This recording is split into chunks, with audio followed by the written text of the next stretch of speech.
Mr. Deaton. So today we are going to be talking about Little and Callahan. So this is my response for this week. So Little was for abortion and showing how that was all abortions were just, although some were not decent, is the way she put it, and that was similar to the way Thompson viewed his argument and what we read last week. So even she goes off of Thompson's argument, saying how even if the UDH is considered a living person, you're not necessarily viable to remain connected, like in the violin example, to show how that person, or to keep that person alive. And what she also goes into is talking about motherly burdens and how when you're a mother, say hi, guys. Hey, how you doing, Mom? How you doing? Okay. Yeah, so Little talks about motherly burdens, and so showing how becoming a mother, you not only have 9 months where you're not able to pursue any goals like you're not pursue any goals, but pursues like business goals or different stuff, which is kind of what Callahan talks about with feminism and wanting for them to go and move into the world, do what they're wanting to do in their life, because becoming a mother. So essentially, becoming a mother is a lot different because you have to essentially change who you are fundamentally. And not only fundamentally, but also physically, emotionally, and all sorts of stuff, because you are supporting another human being. So also, it could require somebody to stay in a bad relationship, become an outcast in a family, stuff like that. And so, yeah, so it also says that abortion is independent from murder, as people, whenever they murder, the other person is independent and they are autonomous and can make decisions. Although with a UDH or a child, they aren't able to survive on their own anyway. And they are dependent on a mother in a way that's unexperienced anywhere else.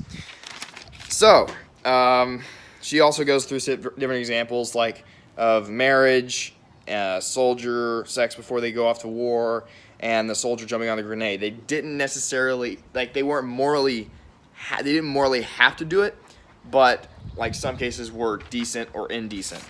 So Callahan talks about how feminism is like if feminists are saying that women need to, hey Braden, so if feminists are saying that they have the choice to be able to abort, then what they're doing is it's not inconsistent with the foundations of feminism. So he goes in to show how when men used to overpower women and dominate them, which is something that they came back and was something that the feminist movement tried to rectify. And so women doing the same thing and kind of treating their UDH as a property, and like as they get to determine whether or not they live or not, that is similar and hypocritical in a way. So she's showing that that's inconsistent and why abortion shouldn't be permissible. And so you also have the autonomy, like if feminists talking about them being autonomous, and being able to do whatever they want with their body, it would lead to a masculinization of sex, which was objectify it, make it more casual, create a lack of commitment, fatherly irresponsibility, infidelity, divorce, all sorts of stuff. So, yeah, that's pretty much what Callahan was talking about, and she also used the Rawls original position argument, talking about how the people that were behind the veil of ignorance, they wouldn't be necessarily, like, they would say, oh, if I was a woman, I would want to be able to abort, but if you were a UDH, you wouldn't want to be aborted, or at least easily accessible. So I see that a common ground and a way to see it as an all things perspective point of view. I see that both authors have great points, and they, like, it's not easy to come to it like a clear, like, cut and dry, like, okay, this is how it should be. I think that there are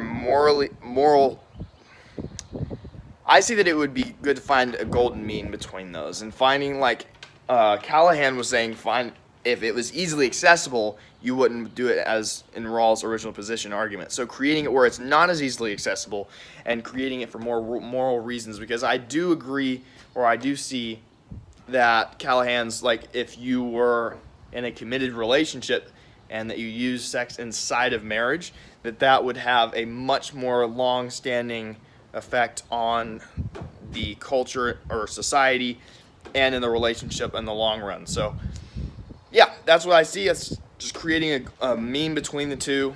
And yeah, that's pretty much it. Have an awesome day.